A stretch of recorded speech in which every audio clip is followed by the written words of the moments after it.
Welcome back to the How to Relate podcast. I have Beth Vincent here with me.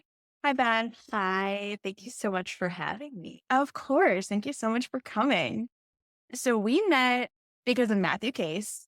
Yes, the wonderful Matthew Case. The wonderful Matthew Case talk about friendship. We were all at Logic's Run Club for his birthday, and there was about four therapists at this event.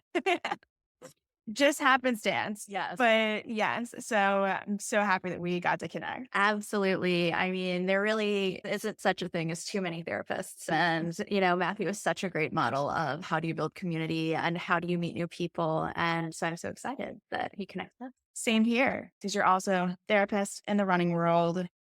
Yes, yes. So I am a therapist in a private practice in Raleigh. And I have been, before that, I was teaching and on faculty. And so very much grounded in mental health.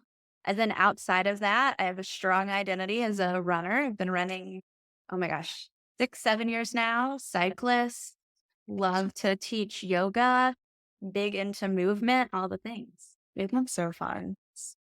Where I get life. Yeah. It's the passion space. It's kind of nice because they do intersect with our jobs too. So much. I feel Yeah. like everything about it. And for a while I was like, how do I make these things like meet completely? But for now it kind of runs parallel. But without movement, I would not be able to be a good therapist, I don't think. Yes, it is our self-care.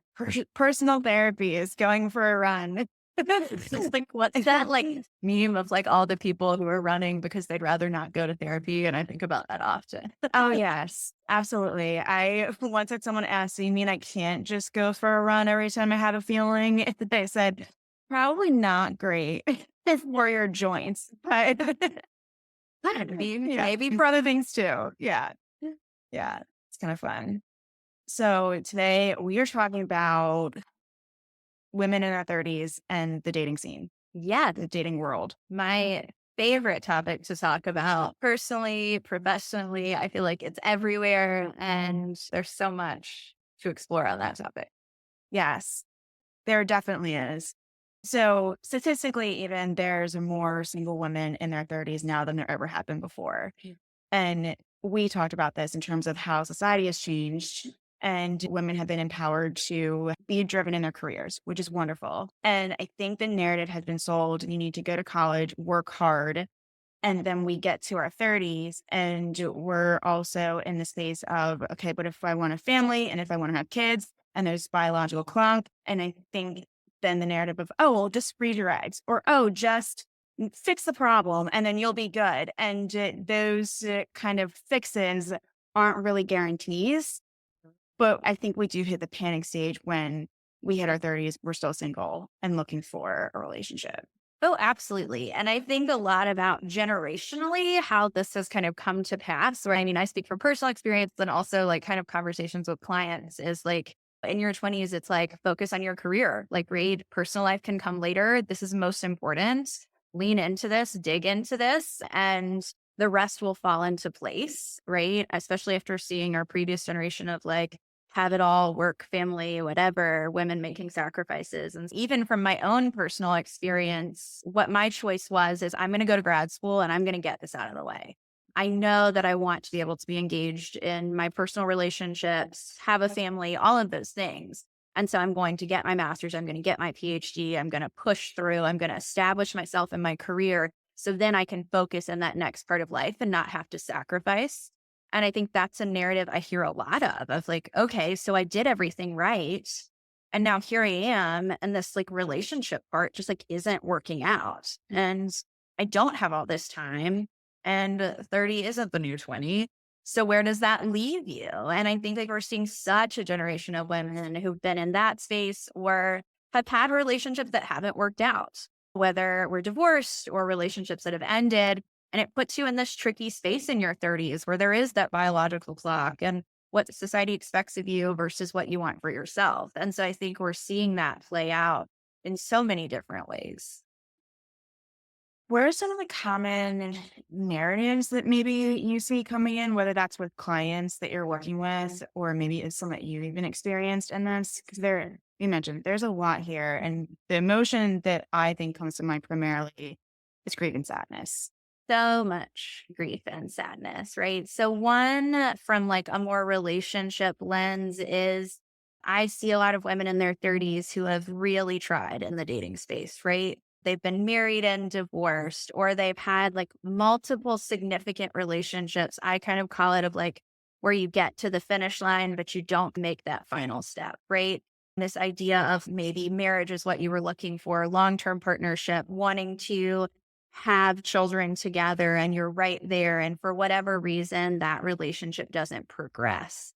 And so, this idea of looking back and grieving time, grieving the life that you wanted to have, what you thought that person would be, and kind of sitting in the present and just not knowing what to do, Yeah. feeling a lot of things when you look back, but then not knowing what the solution is moving forward. And I think that's one where we have to spend a lot of time in what relationships mean to us, what they represent, and now how they can either facilitate the life we want and then sometimes get in the way of the life we want at the same time. Do you think that's part of it is that a relationship's going to get in the way of your career? So don't focus on it too much. That is something that I hear women talk so much about of like the messaging they receive from the outside of like, if you want to be successful and you want to be in competitive spaces, you want to climb the corporate ladder, you have to sacrifice everything else, right? Bringing someone else into your life as a partner is going to get in the way of you being able to make those choices at those pivotal moments. So I absolutely do see that.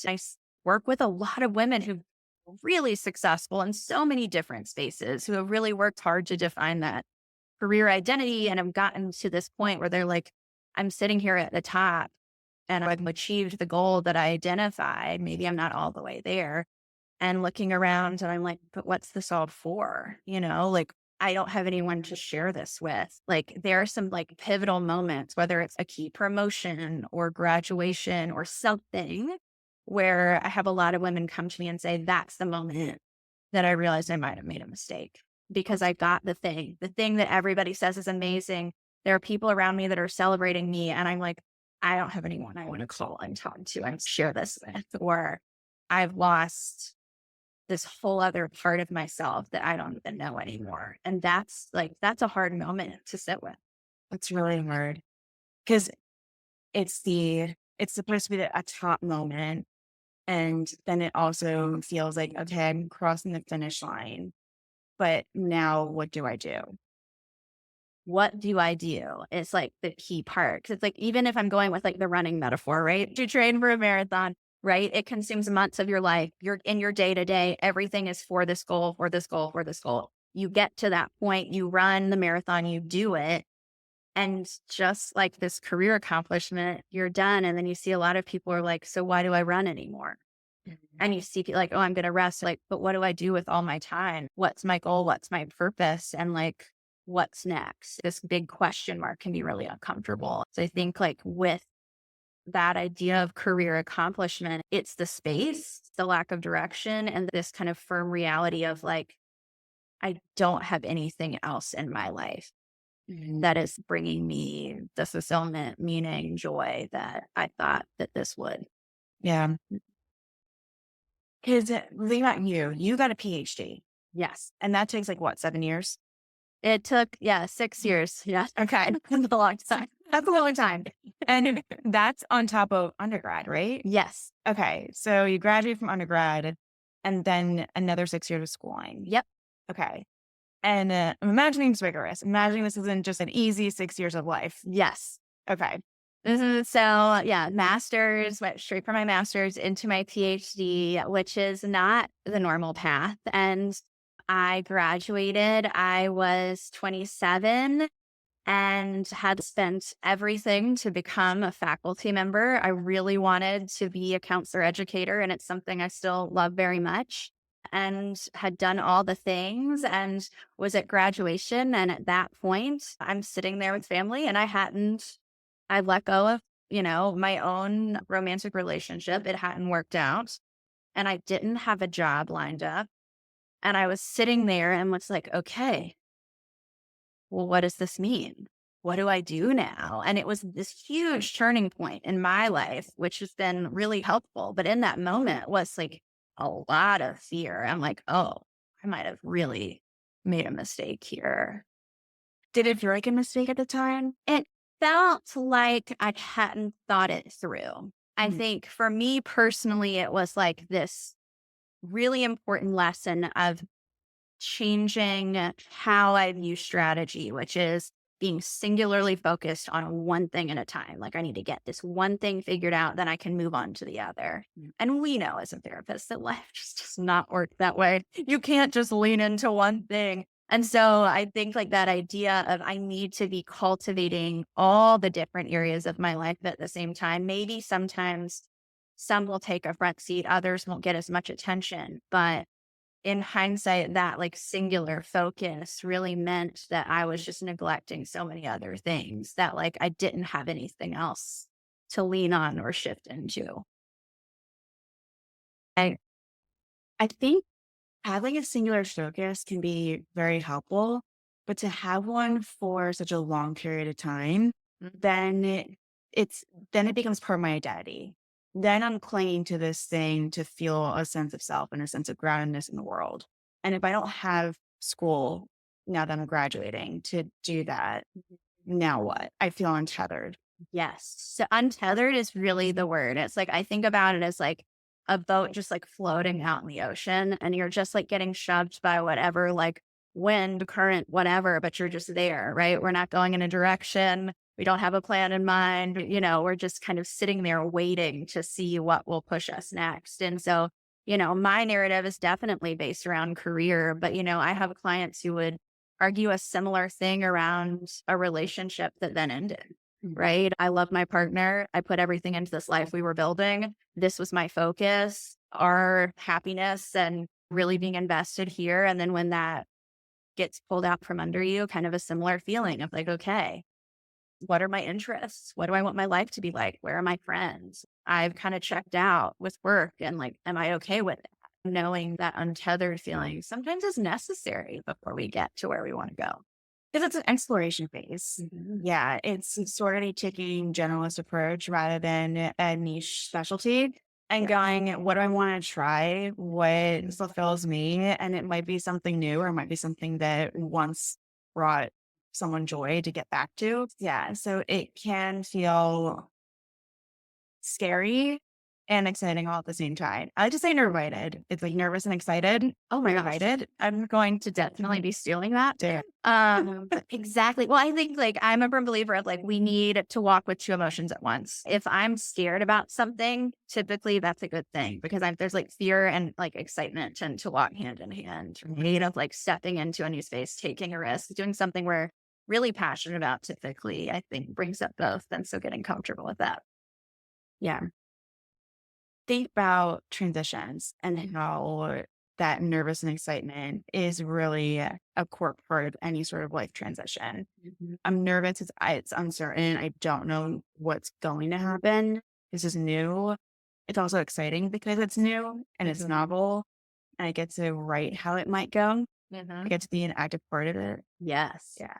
Absolutely. So it's like when you think about like those big exploration points, I mean, I think dating is a great option, like metaphor for that, right? Of like, okay, I'm going to go out there, I'm going to try this thing and it's terrifying. And what if, someone doesn't like me or what is that rejection going to feel like? But also, this is this thing I really want. And so I'm excited about it at the same time. And, having to like hold space for both of those things is part of that transition. And so whether we're talking about women who have that untethered point, whether it's stepping into building your friendship community by realizing that maybe you let that go, or leaning in at work and thinking about if you want a different path, or stepping back into the dating pool, being open to finding a new relationship or cultivating that part of your life. Like I think we have to expect and normalize that you're going to feel uncomfortable while you're doing it, even if it's something you really want. Yes. Let's talk about dating. Yes. My favorite topic. I love talking about dating. It's such a great topic. It doesn't get old. I mean, tale as old as time. No, whether it's my dating story, my clients' dating stories, my friends' dating stories, I feel like this is just this wonderful topic that like I cannot get bored about. So yes, let's dig in. Wonderful. Okay. What are some of the core or hot topics in dating? What are some of the biggest dating problems? Oh my goodness. Well, one, I don't know if anyone else gets stuck in the Instagram algorithms. I feel like this is definitely coloring it for me right now. One is, and I think about like my mid 30s people, it's like this idea of I want a relationship, but I actually don't want a relationship. I want someone, but I don't want to change. And I want you to just like kind of go parallel with me in this independent space. I want this person, but I want to keep my life just the way it is. And like it's like a threat. So it's like this push pull is something that I'm getting a lot with folks right now that's interesting of like, how do we manage that? I mean, we can go into attachment styles, but I won't take us there. But it's a whole nother podcast episode. But that push pull, and I also just feel like everyone's favorite, the idea of like I'm dating a narcissist. I don't know if you get that constantly. Yes. I mean, it's become such a hot term along with gaslighting Yes. and everything else that TikTok can throw out at people. Mhm. Yes. So, Yes, that one is a big one. I'm trying to think what else is coming up with my folks right now, or just this idea of like I keep putting myself out there. I'm putting myself out there. I'm bettering myself. I'm showing up. I'm putting in this effort. I look great. I'm asking all these questions, and here's this person who didn't try. Like, what is happening? Why is this what did you want to come here today? I'm not getting asked any questions. This idea of like effort is not being matched. And so like, what am I doing? And this feels like a waste of my time. yes. Mhm. Okay. There's a lot to that. Can we actually start with that one? I would Because love I hear this a lot from women. Trans women in the industry. Oh, I'm gonna do a podcast on this. I'm going to do a podcast on this. And also maybe with me. Mhm. I want someone who's I'm going to do a podcast on this. Health, wellness, exercise, and who's also ambitious in their career and who is curious about the world and enjoys maybe listening to podcasts and books or reading or just has a general interest that and I hear I feel like I'm asking for a lot, but I don't really feel like I am at the same time. Mhm. Am I asking for too much? Mhm. But I'm doing all these things. And my friends are doing all these things. Yeah. Am I asking for too much? So I'm so glad you brought up, and my friends are doing all these things, because I think that's the other part. It's like when we're in this space of growth and personal development and pushing ourselves and wanting to be the best version, I tend to find that we then surround ourselves with other women who have that same energy. And that's so amazing and so empowering. And so then to step outside of that into another space to be like, wait, everyone's not doing this is really just like shocking. Just to validate that for anyone who's out there experiencing that and being like, oh my gosh, why? But I think like, am I asking too much? I think, there's a fine line, right? Of like, we are all imperfect people. If I'm working on myself, I'm going to tell you, my friends and the people I'm dating would probably tell you that I have a lot of work I still need to be doing and that I'm working on. Right. And so I think holding space for the fact that whoever we meet is also going to have their stuff and isn't going to check every single box. Like that's something I think we need to normalize. But is it asking too much that you show up with effort and intention? I would argue it's never too much to ask for someone to show up with effort and intention. And when I think about one of my past relationships that really made that person stand out from the beginning, we met on a dating app in 2020. And he asked me this question before we even met around like, what are you taking away from this time? What have you learned about yourself during this like lockdown isolation period? And that question, that moment shifted our entire dating dynamic where I was like, oh, you're asking yourself hard questions. You're asking me hard questions. You're interested in like my growth and development. And that texting conversation was reflective of the intention when we first met, right? Of like, I want to see you. When are you free next? Very like forthcoming in interest and intent and effort. And for me, it is easy to get in the texting stage on dating apps and just be like, whatever, I can't keep doing this. I'm burnt out. But if that's the space you're in, then to take a step out, because I'm a firm believer of how you show up from the beginning is going to dictate how it's going to go further on. And so, no, I don't think it's too much to expect effort. I think we should actually be clear about that of like, if you're going to be spending time with me and in my space, I want you to want to be there. Yeah. I want you to put in the time and energy. And I also want you to be putting time and energy into yourself and the life that you have outside of any relationship with me, with your friends, with your interests, with your health. And so I think that's just part of picking someone who fits for us and just knowing that maybe everyone isn't quite there yet. It's what are the flaws that I'm willing to sign up for? Mm-hmm. I've experienced this in dating too, where it's selling an interview. And It's always I feel like someone came in with a checklist and is looking to see if are you matching this checklist. I was asked like, are you outdoorsy? And I'm like, I like being outside, but I don't consider myself outdoorsy. But it to me, I kind of noticed to that person that was probably going to be like a deal breaker for them.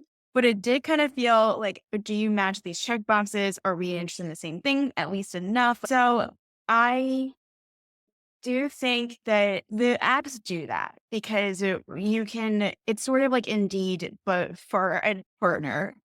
Oh, absolutely. Yeah. Like, Yeah. and the reasons we make decisions on there is wild for me. Oh, yeah. And I think back over time, I'm actually like famous for this one. For years, I was like, absolutely no one in a cycling kit or anything with like a race photo. I was like, I think they're so unattractive. I just can't and I refuse. Well, the biggest joke of all time is I've now dated runners and cyclists. I'm a duathlete.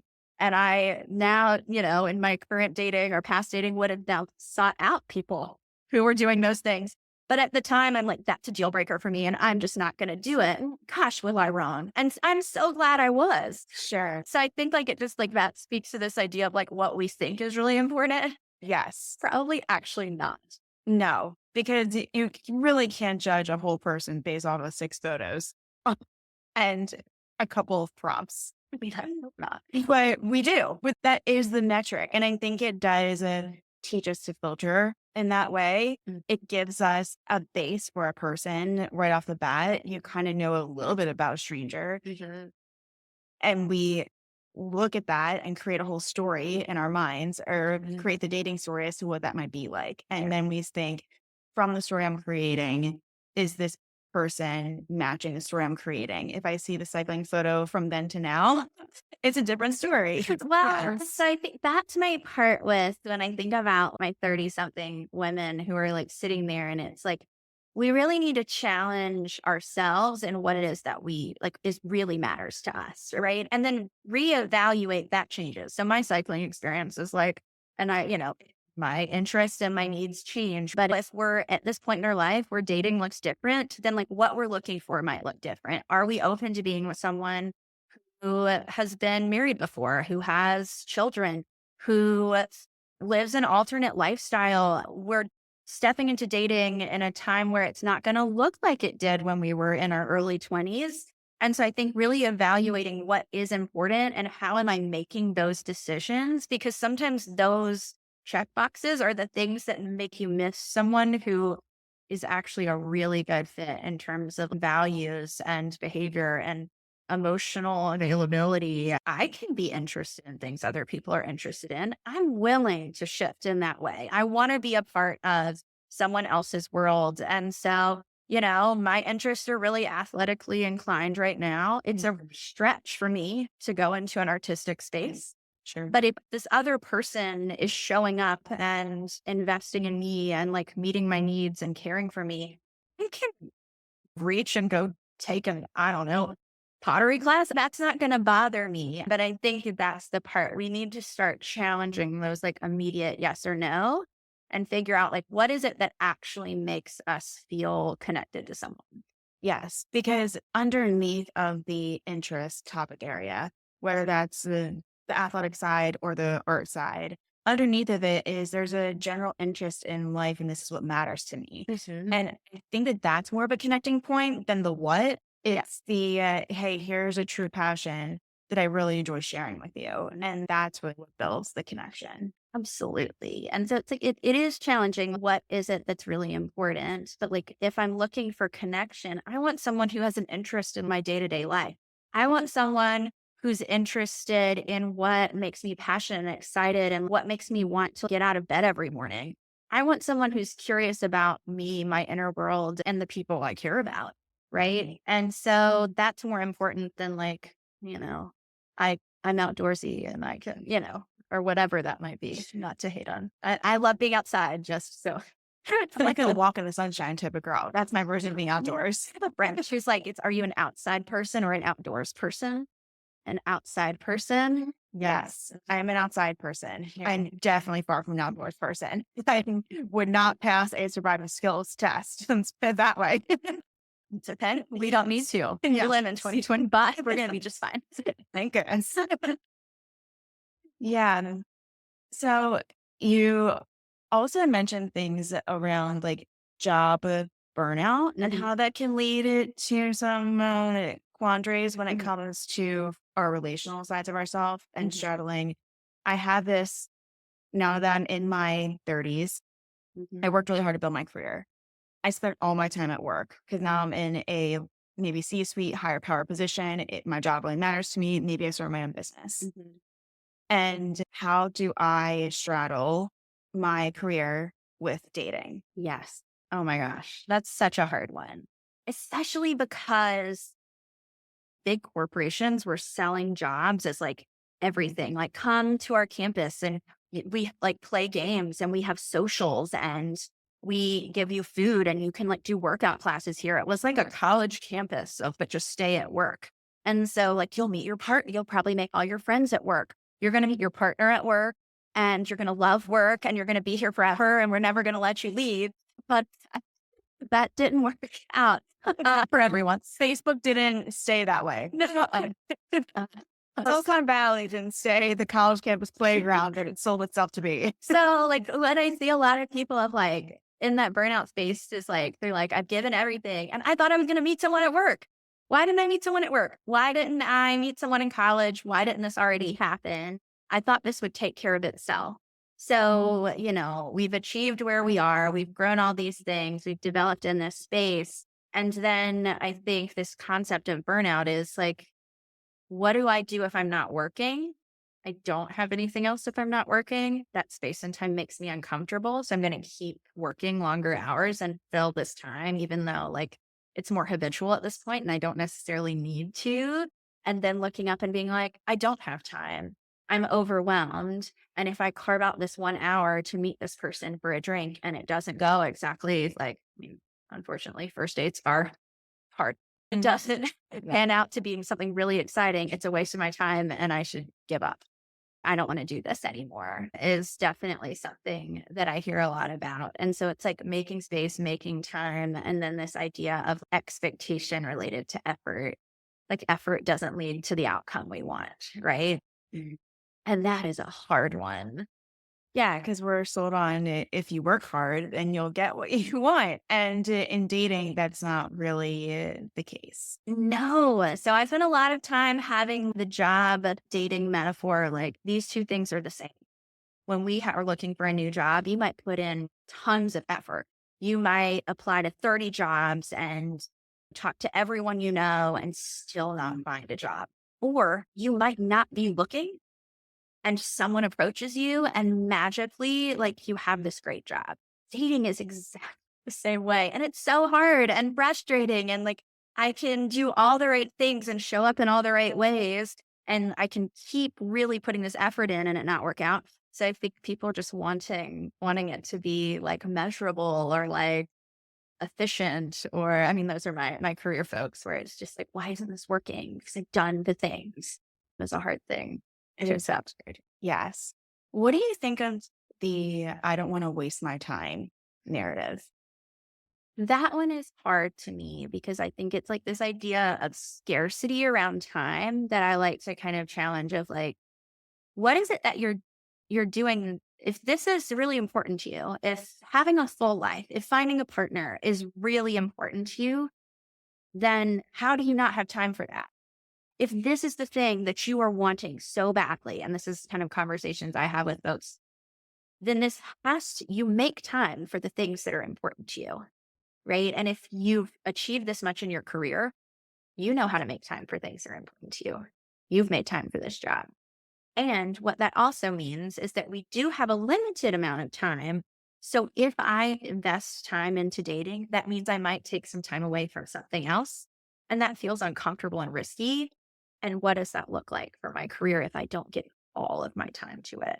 And so that's this other piece of like, how do we let that go? And like understand that if we're diversifying our goals and our interests to align with our values, it does mean that we could risk something in the space that we felt really secure in. But kind of this idea, if we never make time, then like this is where we're going to be. And that's kind of the conversation I'll have is like, if we don't make time for dating, then 10 years from now, we're going to be having this exact same conversation. We might not, because I can't see the future.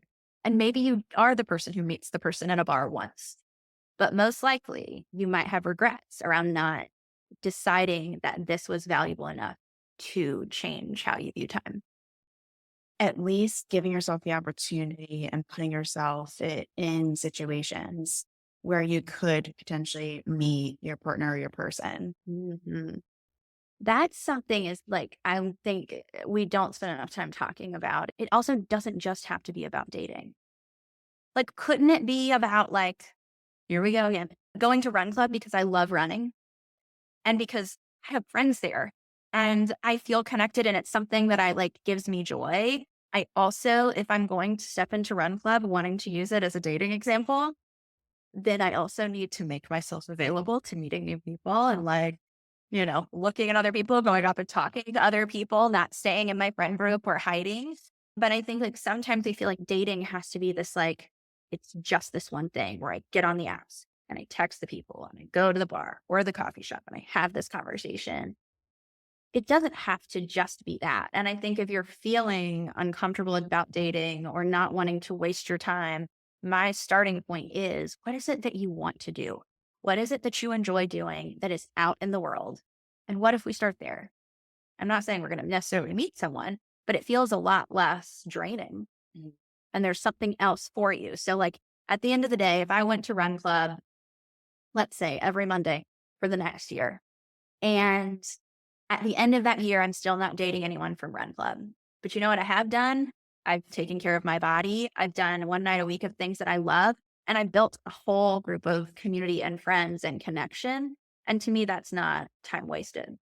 I like to call it dual time. That you get to put yourself in scenarios where you're doing an activity that you enjoy and you're around your friends and you give yourself the opportunity to maybe meet someone too. Yes. That you're not then spending 1 hour with one person after spending how many hours on the app to then say, is this a waste of my time or not?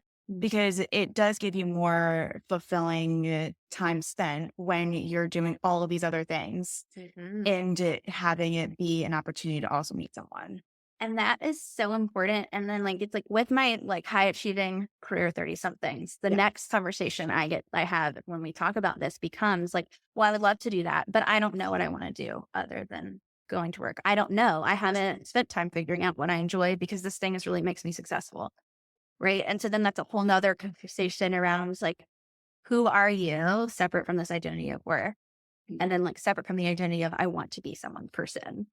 And I think to me, that's also where the growth stage takes place is like, okay, so what are the things? How do we experiment? How do we get comfortable going out into our community and taking a risk around like, am I going to enjoy this? Am I going to meet someone there? Is this going to be awful? Like, and take those risks too, which is also parallel to dating at the same time. I like that you're saying the word risk because I've been thinking a lot about what risk means. In It's a book I have not read, but Daniel Pink wrote this book called The Power of Regret. And he said that more people regret the things that they didn't do than the things that they did. And I think about risk and how risk is such a necessary thing to make life fulfilling. but we often look at risk as a thing to avoid. Mhm. And so I can only imagine that you're talking to someone who has no idea where they want to begin and maybe trying something new or what activity they could possibly do. And everything looks risky because it would all be new. Mhm. How do you maybe coach someone Yeah. even through getting from point A, I'm too anxious and I have no idea what to do, to then engaging in point B, which is taking the risk? So I love this question. I feel like I just need to tell you that risk is one of my absolute favorite words. And that quote that you outlined was my high school graduation quote of choice. Love So that. it's just like Love that it's so so much. So I believe that I live my life believing that it's the things that I do not do that will stick with me. And so I love being in a space to help push other people. And so I think the first part is identifying what are the things you've done in the past that you've really enjoyed, whether it's or have been like fulfilling to you, whether it was work or whatever. And how did you make yourself do that? How were you feeling then? And often my people who are a little anxious about getting out socially or in the community or trying new things have overcome this feeling of risk, but they just were like, well, I just had you because it was work.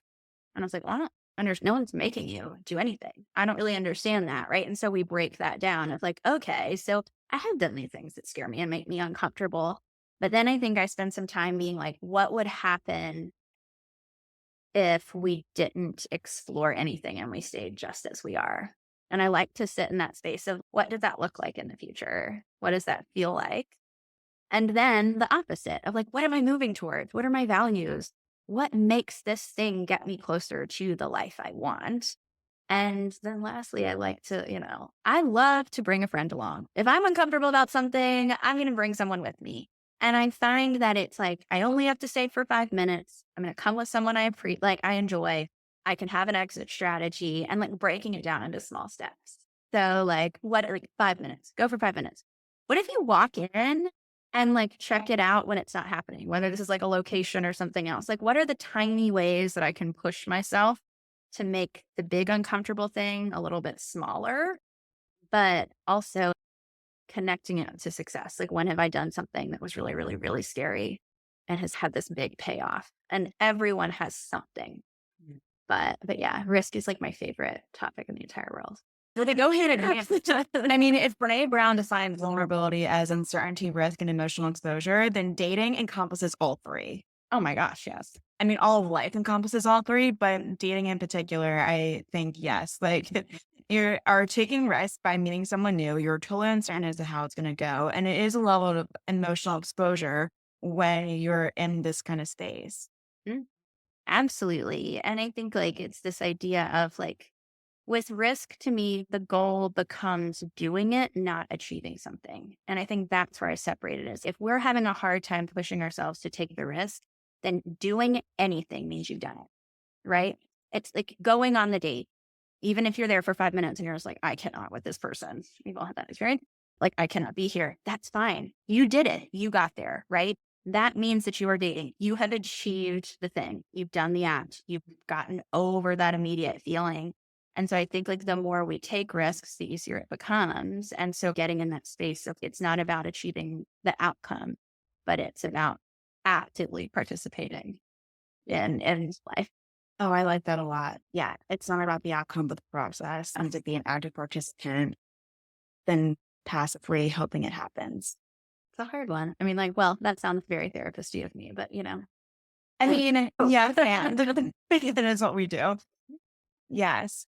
So you might have seen the social media trend of people maybe making PowerPoint parties and having I saw one that was, I went on 99 first dates in the year, which is 2 a week. So, I mean, when you say 99 dates in a year, that sounds like a lot. But then I went break it down to 2 a week. I think, okay, that sounds like, I guess, more doable, depending what you're doing. I don't know. But dating burnout. oh, yes. Yes, I am in all the apps. I'm doing all the things. I've gone on 50 first dates in a year, let's say, Mhm. and I still haven't found my person. It's really hard not to feel jaded. Well, yes. Of course. I mean, who does something 50 times and then wouldn't feel jaded if like when it's that important to you? What would you say to someone who's in this space? I'm doing everything. I am engaging in all the dating practices. Mhm. It's not working. I mean, that's such a hard one. And it comes up so often, especially for my like high achieving folks, right? I'm going to do this all the way. I'm going to give this my energy. This is where my values are. This is what I'm doing. And like, I think the first thing is to like just validate completely of like, wow, that's disappointing. Wow, you've worked so hard. You've done all these things. And I really mean that. I think we have to give people space of, there's nothing to blame, or I try to kind of get out of this, like, what's wrong with me space, and instead just look at how much time and energy and all the things of yourself that you've invested here. And I think that's so important. And because a lot of people are too scared to take the first step, as we said. When I think about dating burnout, it's like, the moment when I stop wanting to, I have a love-hate relationship with apps, so I'm gonna like, if my friends will listen to this and call me out on this one.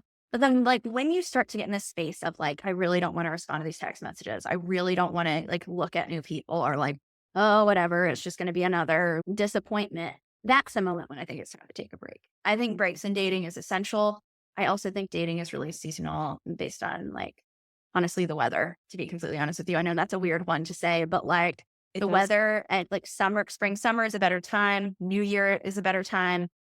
Fall and winter is a dead zone. So like but that's kind of a whole other conversation. But I think taking breaks are okay and essential to be able to stick with something. It's like burnout in any other setting, whether it's work, whether it's running, whether it's dating. If like we're in this space where it's just like, I expect a bad outcome, then like we're not going to be open to what could come to us. When you say take a break from dating, are you saying take a break from dating or take a break from the apps? Because I feel like those are different things. I say take a break from dating unless something comes to you that makes you excited. Okay. I never would want someone to not like keep going out in the world and doing the things that bring them joy and connecting with their people. But I would shift the focus from being, who am I going to meet here? Yeah. To how am I enjoying this? Yes. I knew someone where going out was a mission Mhm. to meet a guy. And it was like a job. And it was, yeah, that's how it went. Okay. That does kind of rephrase this. If someone's like, I'm only going out on a Saturday night or to run club or wherever Mhm. just to see who I can meet.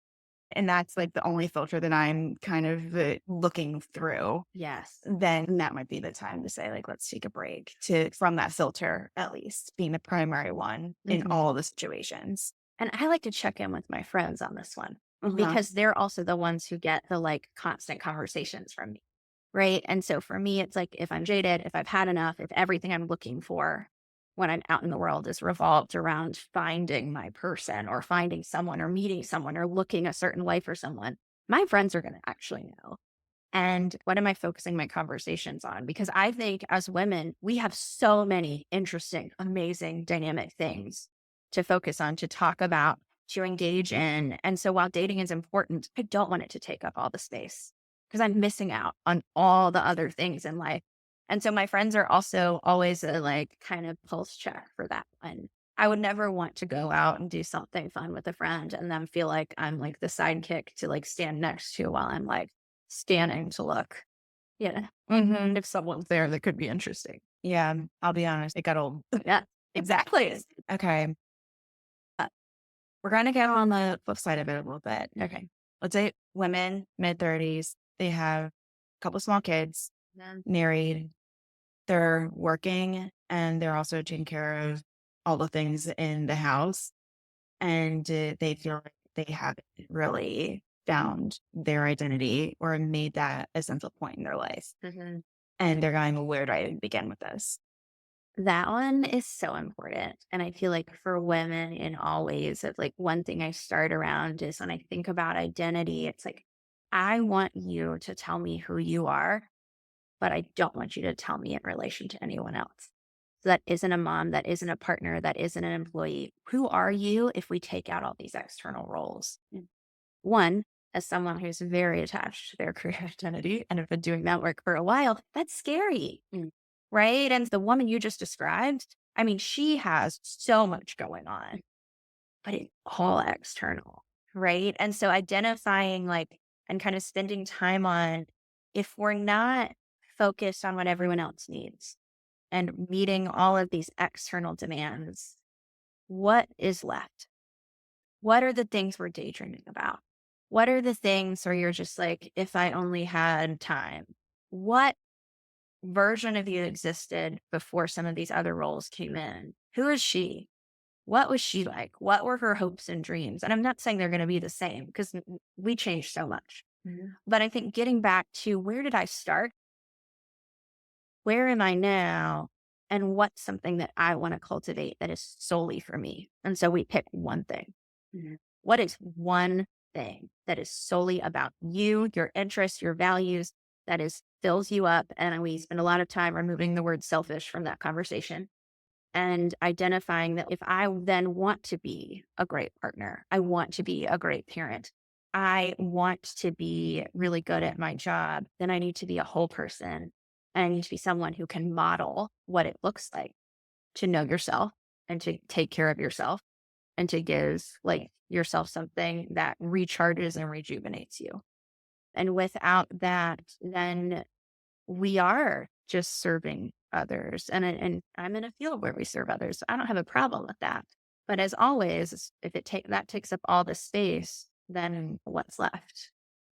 There's the compassion principle, which is compassion is only universal if it also applies to you. Mm, And I think about it this way too. Giving to everybody else has to include you. always. Yeah. That then the pouring from an empty cup analogy Mhm. becomes very real. It's looking for a very polarized dual lens. Mm. And it's like softening that lens to make it more that this can be fluid and you can include yourself in this. Always, always. And I feel like that idea of like caring for yourself versus others is very gendered, gender socialization, as we know, right? Like from an early age, female identifying folks are seeing value in caring for others. What can you do for others? How do you cultivate that? And male identifying folks are taught to cultivate that internally. What is it you want? What is it that you need? Go after that. And so I think like really it's the in between space that we all need to kind of come into and occupy and understand it's a spectrum. But often for, the women that I work with, it's trying to pull them a little bit closer to like, you are essential to what caring looks like. If you are unwell, then like you will not be able to do these other things. If you are unhappy, then the people in your life will feel that. Your relationships will suffer. Your relationship with your kids will suffer. How we show up in our wellness is reflected in everything we do. Yeah, absolutely. You mentioned gender socialization. And before we even start recording, we talked about how women were pushed into a man's world. Mhm. And it was then you have to basically go be, quote, unquote, go be one of the boys in a sense, because Yes. you do have to have the career and you do have to kind of grind and, we hustle for it. And it's on one hand, it can feel empowering. On the other hand, I kind of wonder, have we then like just kind of push women into a man space? But one, I think it's left men out of the conversation when women say, I want someone who is more vulnerable and open and emotionally intelligent. I don't think that there's been an opportunity to really bring men into that type of conversation that is more open and about other and in more relational spaces that looks healthy and intentional. Mhm. We, in the way that we do this gender socialization thing, everyone suffers. Mhm. And I think because women are a little more relational and we're pushed into like those conversational spaces and we're cultivated a little bit more in that emotional vulnerability, we're given much more time to think about and reflect on what we're doing. Mhm. And so I think as we've developed women around Like you can have it all, climb the corporate ladder, go like be fiercely independent, take care of your like career and finances and all the things for living while also being like kind and compassionate and taking care of others. I don't think we've given the same amount of attention to helping men escape the like very traditionalist masculine expectations. Mhm. And so I think if we're really going to move towards kind of the relationship dynamics that we want, we have to do a better job at bringing men into the conversation and giving them opportunities to be able to show up in a way that isn't traditionally masculine and is more vulnerable. And that takes our work too. Mhm. Yeah. Yeah. It's the and both. Mhm. I know incidents that, we're talking about men and women, but when we grew up with books like men are from Mars and women are from Venus, and we grow up in this idea that we're literally from two different planets and that we all have to coexist on Earth. It's like, yeah, and these conversations with women. And then it's like, okay, how do we bring them all together to be able to have a conversation that is maybe a little more fluid and not like, all men suck, all women this, all this, the generalizations. That is something that I wish that I could really challenge the women of the world around is like, if we keep doing this wide sweeping, all men are this, all men are this, whether that's in our dating experiences and our partners and our workplaces, then like it will always feel that way. Mhm. You are setting people up to be defensive, to be upset, and to be like, well, yeah, if you're going to think that, then okay, maybe I am. And so I think I want to challenge that narrative around, all people are good. I mean, like that stereotyping, as we know. But I think we need to be able to be open to seeing diverse experiences and letting people show up as they are and seeing what that brings up in us too. Yeah. Yeah. A more open stance than a defensive one. And brings us into like jaded and heartbreak dating and what it's like to go through multiple experiences that are hard or that don't work out or that do leave us feeling really hurt and leave us maybe even feeling defensive because of how many times we got hurt, rejected, etc. That is such an important one, I think, especially for this like mid-30s group where we kind of talk about the contrast of like, well, my friend just met their person in college and then they had this one serious relationship and then they got married. And versus, do you know what it feels like to have two or three people that you really thought were going to work out and that built this life with and then it didn't happen. Right. And so I think like that's a very big difference. And the metaphor I like to use around that one that comes up a lot is like when you've had these relationships and you pour everything into it and then it goes away. It's like this idea of those like children's wooden blocks that you see and you can build towers with. And so I'm saying, okay, I got through this relationship, had this awful breakup. I'm sad. I want my life to be different. This is my time. And so we build these beautiful towers. We do lean into self-care. We move our body. We lean into work. We do our emotional, whatever. We do all these things. We build this beautiful life. It says it still doesn't have a partner in it yet, but it's beautiful. I've done all the things I can do.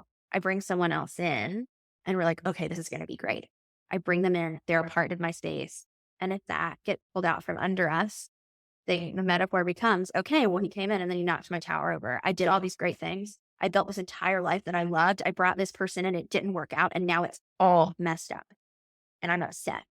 And I'm mad about it. I'm sad. I'm grieving. What happened? I'm mad at myself. I'm mad at him. I'm mad at the time that I lost. I'm mad at the time that I don't have anymore. I'm mad that the fantasy of how my life was going to go didn't work out. Yeah. How do we help you so that you can re-enter dating, not carrying that to the degree that we are? And I think that's really important of like, so then it kind of becomes like, that's boundaries for you around like dating of like, okay, we rebuild this tower. How do we create some safeguards so that like, maybe this person isn't a part of everything? How do we protect our friendships in dating? How do we protect our interests in dating? How do we protect our mental health in dating? And what does that look like? But I think like that protectiveness over, I finally have everything just the way I want it. And if I bring you in, you're going to mess it up. Right. Like that's that idea of like men are so difficult, or like all relationships are destined to fail, or like they're just going to end up hurting me. Like those thoughts, I think, are things we need to challenge so that it doesn't have to be this total loss. Anytime a relationship ends, it's a significant loss. There's grief, there's anger, there's sadness. I'm not going to say that it's not going to be hard to work through, but I don't want people to feel like when they enter into their next relationship that everything is at risk again. Mhm. Then it's the risk mitigating versus leaning into the risk in a way that feels like it's building a sense of confidence and a sense of self. Then I have to manage the risk Mhm. because I'm fearful of what might. It's like, I know myself. I know what I'm looking for, and I'm going to trust my ability to get to know someone else while also still having the whole other part of my life that exists. I'm going to trust myself to make decisions and like know that slowly letting someone else in isn't necessarily going to mean that like I let go of everything. But also that trust of like when we're dating, it is this ongoing learning process about someone. And with each stage, it's an ongoing decision. Are you someone who meets my needs, that I admire, that I respect, that I feel connected to, that I want to make a part of my life? I want to make space for you. And so sometimes the answer is yes after date one. Sometimes the answer is still yes after date 21. But maybe after date 51, that changes. And so having that trust in self of like, I'm going to go back into this, but I'm going to trust that I know what I need so that if something changes, I can act on it. Yeah. If confidence is trust from within, then it really is having that sense of inner trust. Gosh, yes. Confidence in self is essential. Without it, how do you date? Absolutely. What do you think of the I have to work on myself before I date? I think there's no right way to go into dating. I would like everyone to reflect on what's happened before and what their experiences have been before they're actively stepping into someone else's life or putting themselves in the sphere of dating. But for everyone, that looks different. A lot of people grieve their relationship and do the work while they're still in it. Some people need a pause afterwards. That's going to always be me. It's a hard stop. And then I need this recovery time to rebuild. But what would it mean if we were working on ourselves throughout versus like kind of chunking it together? And so I think it's knowing yourself. Like I am, as we talked about at the beginning, I struggle with a singular focus. So for me, the challenge is to be like, I'm dating and I'm working on myself. I'm not dating and I'm working on myself. I'm in a relationship and I'm working on myself. That's just part of my values. But I think part of it is, what are you working on? Are we grieving someone? Is that really working on yourself, or is that moving through a transition? Are we learning to evaluate and have boundaries around the other people we bring into our life? Like, what is the work? What does it mean? Like, I need an intention, I need a direction, because sometimes that work is done by dating. Sometimes we learn about how to be with someone else by the people that come into our life, and it can't be done in isolation. Right. Mhm. Yeah. This might be a bit of a crude analogy, but I like to think of it as, are you trying to masturbate or are you trying to make love? And if you are just doing self work, then that's just sheer like masturbation. That's just for self. If you're doing it to be in relationship with others, that's making love. So you can have both, but think that this idea of I'm going to go all in on myself and self growth and self care and self love, but where does that leave other people in your life? Yeah, Because a lot of times what I see is that means I'm not going to go to that social thing to journal and stay in on a Friday night. But that's where relational growth happens. That's where that self growth may get challenged in the best way possible. absolutely. I mean, some of the most transformative, if we're talking through lens of dating relationships of my life, have actually been when I've, had, harmful dating dynamics before, right? I had some work to do.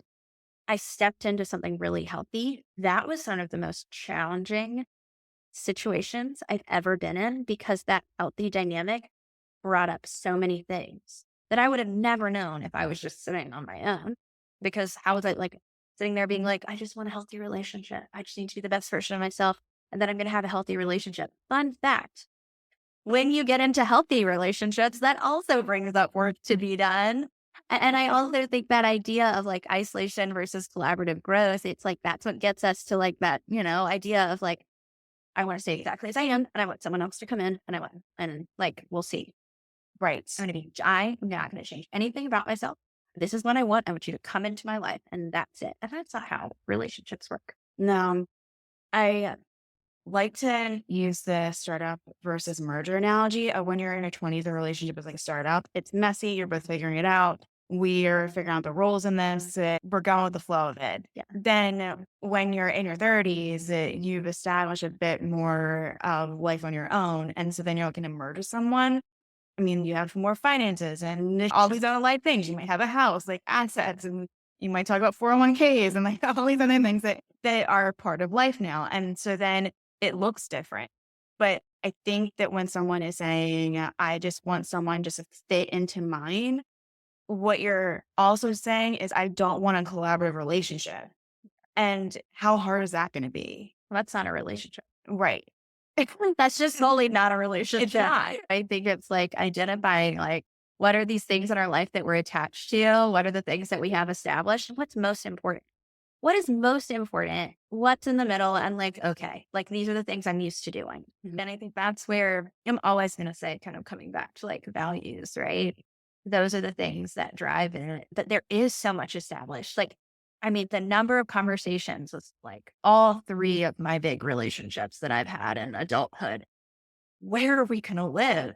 I don't want to live where you live, or you don't want to live where I live, or I want to be in a location. I want to own a house, or like you travel all the time and you're never here. How do I come to you? How does that work? Right. And so I think like those pre-established things really set us up to be like, okay, what's more important? This idea of this thing I want, or this person that I'm trying to start my life? Can I be fluid and flexible and maybe bend in some of my own ways, and also not bend too much to then maybe meet the rigidity of the other person? And also recognizing when the other person may be bending a lot to meet me where I am, that I think gets noticed what those dynamics look like. And it's like, that's a pattern. And I think Yes. that's the part where I sometimes I'm like, okay, we're talking about a topic. We're talking about where we're living. We're talking about finances. We're talking about time spent with family. But it's the underlying issue of who's giving, who's taking. Are we trying to find a balance on that? And then also, like, where are your hard lines of absolutely not? Because then I get really curious around those. And so I think those are also important areas to investigate. It's the love story, the life story, and the love story is what I like to say. So you have the three L's that go into the relationship. And I think it's important to cover all three. I just did a podcast with Everett around sex. And there is the lust story. Am I attracted to this person in a way that like our sex life is healthy, and we talk about these things and we create that openness with one another? And then there's the love story, that sense of like, I can be with you on the couch and hold you Yes. and have that sense of security. And then there's a life story. We're going to pay bills and do taxes together. And what is that going to look like?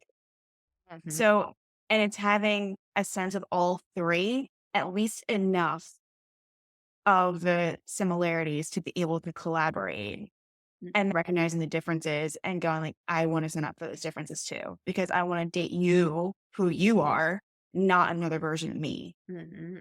Well, I think like I'm glad you brought up like I can't believe we haven't talked about sex yet. Honestly, it's funny to me. But I think like when we're talking about like dating in your 30s or finding someone in your 30s, right? Like originally in our 20s, we were focused on one part of that. So is it just like, oh, the sex is great. This person and I are so connected. We have such chemistry. Let's do this, right? Or I feel so emotionally connected to this person. I'm not going to think about the rest of it. I think in our 30s, all three of those are so established. Yes. How do I assess for all three of these areas? Yeah. When like I'm so like rooted in, I've dated a lot, or I'm rooted in who I am in my identity. If it's not that unknown and like newness that your 20s are of, oh, this is fun. And I've never done this before. And isn't this exciting? Versus I've dated and been in like 3 or 4 serious relationships. So these are the things I want. And I don't know if you're able to give me all of those things. Right. in your 30s, you know yourself well enough to know what you want in maybe those three categories. And it's also being mindful of like, oh, I get to know this and have fun with it. It's like when you're learning a new skill and the fun part comes in when you're starting to get the hang of it.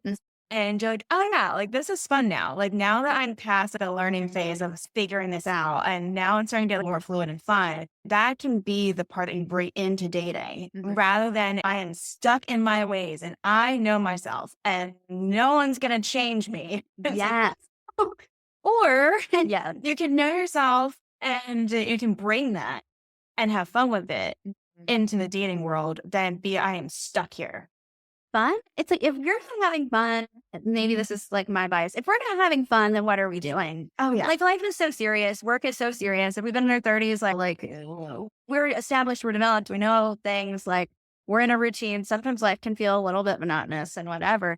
If you're not having fun in dating, I'm not saying all the time is fun. I've had a lot of not fun, but if you're not able to find fun in like being with someone else, then like to me, that's a huge red flag. Like huge of like, is sex fun? Is like cohabitating fun? Is like how we spend time together fun? Can you laugh? Oh my gosh. If I'm not laughing, then like I just give up. Like what is this? So that fun component needs to be given a ton of attention because otherwise we're just in a routine. Yeah. Kind of going through the motions. And so like, especially with kind of that pre-established identity as you're talking about, like, how do you have fun with it? How do I have fun with the fact that you and I are such different people in certain ways? It's a novelty of getting to know someone. So Anything that we haven't covered or any other thoughts on this? honestly, I feel like we have talked about so many things and went in so many different directions that I hadn't even thought about. I think my big piece maybe to kind of round us out is wherever you are in your 30s as a woman. I know we get a lot of messaging around time and time being up and you've lost your chance and all of those things. And I think the big piece I like people to remember is let's challenge that, right? There's a preconceived path that we're supposed to be on around relationships and starting families and careers. And if you can let go of that narrative of you've run out of time, there isn't enough time, you've missed your chance, there's this whole life out there that's left to be lived where you can define what it is that you want it to look like. And yes, that comes with compromises, that comes with maybe some grief and loss, but it comes with so much joy, laughter, excitement, opportunity, and choice. I think if we can experience the grief and honor the challenge while also embracing that idea of like, I get to choose and society doesn't get to tell me, then like that makes kind of your 30s to be what I honestly think so far is the most exciting decade of life. Yeah. Time will tell. Great. I love that. Thank you so much for doing this and coming on. This has been the highlight of my week. I'm just so honored to be here. It's been so fun, just like talking about all the fun things. So thanks for having me. You have an open invitation anytime. All right. Bye, y'all. Till next time.